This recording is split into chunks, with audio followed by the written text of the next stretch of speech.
बिस्मिल्लाहिर्रहमानिर्रहीम। तुफ़ैल बिन उमर दोसी रज़ी अल्लाह तआला अन्हु एक ऊंचे दर्जे के शायर थे। ये एक मरतबा मक्का आए। उनके आमद की खबर सुनकर कुरैश उनके इर्द गिर्द जमा हो गए। उन्होंने तुफ़ैल बिन उमर दोसी रज़ी अल्लाह तआला अन्हु से कहा, आप हमारे दरमियान ऐसे वक्त में आए हैं जबकि हमारे दरमियान इस शख्स ने अपने मामला बहुत पेचीदा बना दिया है। उसने हमारा शहराजा बिखेर कर रख दिया है, हमें फूट डाल दी है। उसकी बातों में जादू जैसा असर है। उसने दो सगे भाई में फूट डाल दी है। अब हमें आपकी और आपकी कौम की तरफ से भी परेशानी लाहक हो गई है।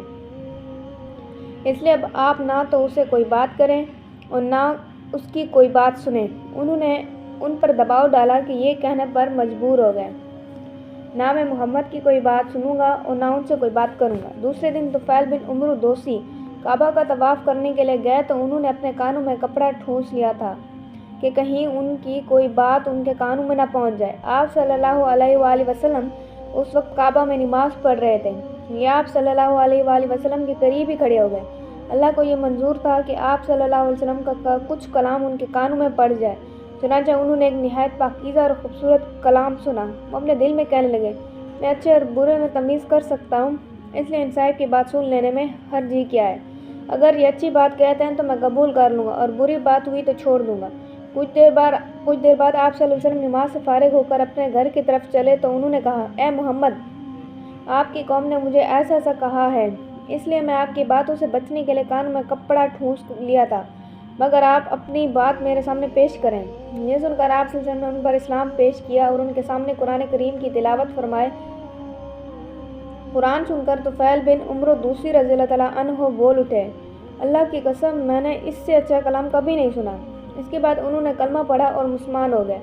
फिर उन्होंने अर्ज़ किया, ए अल्लाह के नबी, मैं अपनी कौम में ऊंची हैसियत का मालिक हूँ। वो सब मेरी बात सुनते हैं, मानते हैं। मैं वापस जाकर अपनी कौम को इस्लाम की दावत दूंगा, इसलिए आप सल्लल्लाहु अलैहि वसल्लम मेरे लिए दुआ फरमाएं। उस पर आप सल्लल्लाहु अलैहि वसल्लम ने उनके लिए दुआ फरमाई। फिर वो वापस रवाना हो गए। अपनी बस्ती के करीब पहुँचे तो वहाँ उन्हें पानी के पास काफ़े खड़े नजर आए।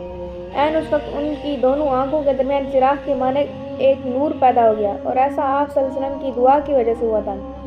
रात भी अंधेरी थी। उस वक्त उन्होंने दुआ की, ए अल्लाह, इस नूर को मेरे चेहरे के अलावा किसी और चीज़ में पैदा फरमा दे। मुझे डर है मेरी कौम के लोग ये ना कहने लगे कि दीन बदलने की वजह से इसकी शक्ल बिगड़ गई।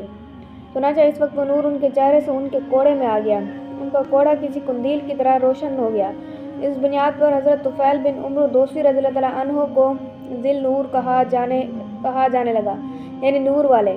और घर पहुँचे तो उनके वालिद उनके पास है। उन्होंने उनसे कहा, आप मेरे पास ना आए, अब मेरा आपसे कोई ताल्लुक़ नहीं और ना आपका मुझसे कोई ताल्लुक़ रह गया। ये सुनकर उनके वालिद ने पूछा, क्यों बेटे, ये क्या बात हुई? उन्होंने जवाब दिया, मैं मुसलमान हो गया हूँ, मैंने मोहम्मद सल्लल्लाहु अलैहि वसल्लम का दीन कबूल कर लिया।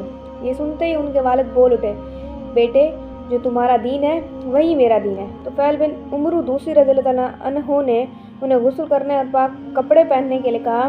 जब वो ऐसा कर चुके तो उन पर इस्लाम पेश किया। वो उसी वक्त कलमा पढ़कर मुसलमान हो गए। फिर उनकी बीवी उनके पास आई। उन्होंने भी इस्लाम कबूल कर लिया। अब उन्होंने अपनी कौम के लोगों पर इस्लाम पेश किया। वो लोग बिगड़ गए।